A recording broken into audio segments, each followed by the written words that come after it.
The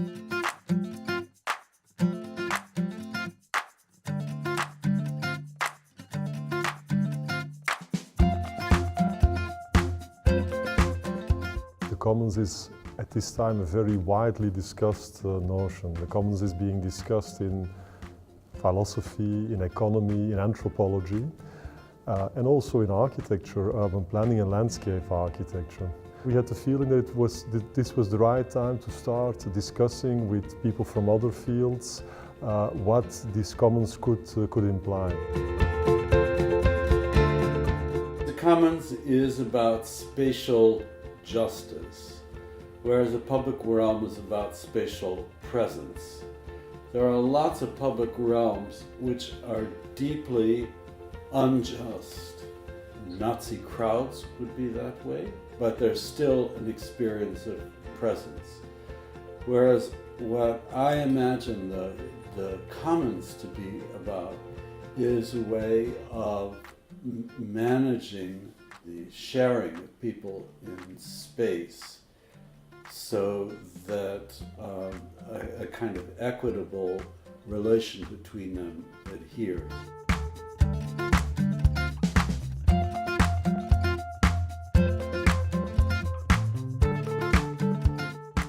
What interests me about the common from a political point of view is that it offers up a model of society that it is an interesting intermediate point between pure communism at the one end of the spectrum and pure neoliberalism at the other end of the spectrum, both of which do not want to recognize the status of what Hannah Arendt would call voluntary associations, intermediary groupings of people formed for their own political purposes.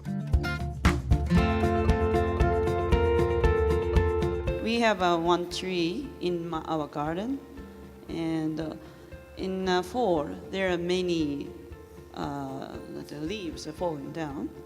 Well, we try to clean up by ourselves, but if we didn't, someone clean. Well, our neighbors clean up. Right.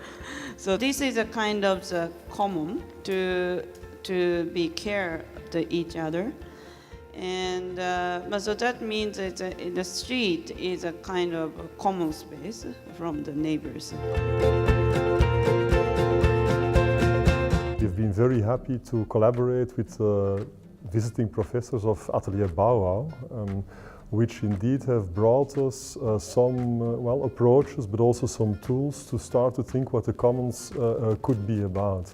One of the tools that I would like to name very specifically, and which will certainly be further discussed and explored, I would say, at the TU Delft, is their idea of public drawings, where the drawings are not only about drawing public life and public spaces, the social spatial figures of publicness, but where the drawing itself becomes something that is done by many people simultaneously, becomes a site of co-production and a site of negotiation. I think that this is one of the great examples of where we might move with our architectural instruments and approaches in the near future.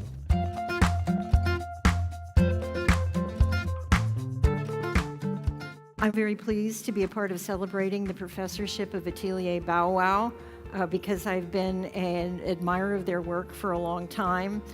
And I'd like to imagine that we share an interest in the careful observation of human life and ordinary spaces and people. So Atelier Bow-Wow's project is composed of to find out the behavior, out of multiple behavior, and they try to find out very small margin or small spaces and generate micro public spaces. The idea of the commons, I think, suggests a kind of historical and embedded acceptance that there is a commonality, but in the United States, because it's a new country, because it is extremely diverse with new groups of immigrants coming in all the time, the idea of the commons is very underdeveloped. In Newtown dweller do not have enough skill for behavior. So they are lacking behavior. So I think we have to make space for cultivating their skill of behavior. For me, I think Newtown is a first trial for Japanese people to make this kind of a collective living neighborhood. So it's possible to fail. So we have to be generous for 20th century urban planners and architects who made mistakes. What I think is very important is to know what architecture is and isn't, and the line at which form ends and politics begins.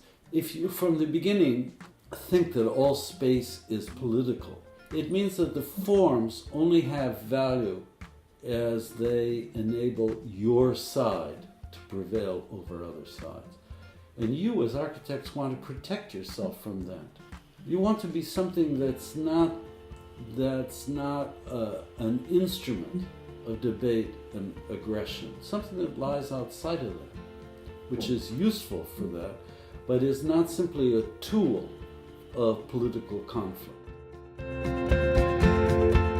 What I find very, very interesting is that this notion of the commons allows us to rethink what architecture is all about. If we start to think about architecture as related to resources, human resources, built resources, natural resources, and the moment that we start understanding that architecture is an intervention, a reaction to these resources, maybe even has, and I think that some of the contributions have shown that architecture has a capacity to unlock these resources.